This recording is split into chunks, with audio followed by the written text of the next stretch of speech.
Siyempre po, mula po sa puso, binabati ko po kayong lahat ng isang maligayang Pasko at maligong bagong taon.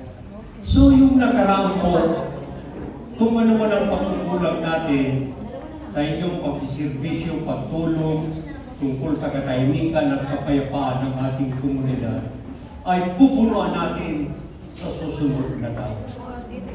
Siyempre po sa pamumuno ng ating Kapitan, Kap Marlon Palmeri at mga kasamahan ko sa council, ay pag-uupad natin yan.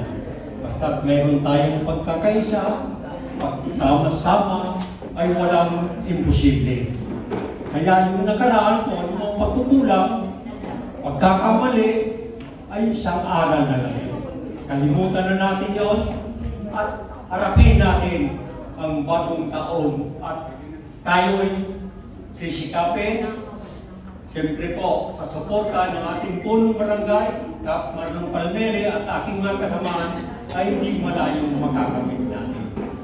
Dahil ang ginagawa ninyo at ginagawa namin ay para sa kapakanan ng mga susunod na henerasyon.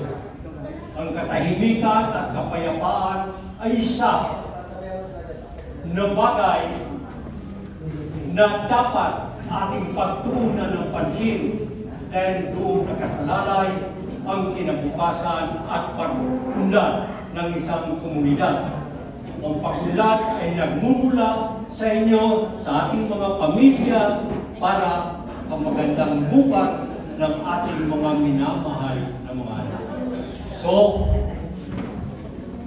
aking inaasahan ng buong council na ating ipagpapatuloy at buong pusong nagpapasalamat sa inyong voluntaryo, pagtulong at pagsuporta sa ating komunidad. Maraming salamat po.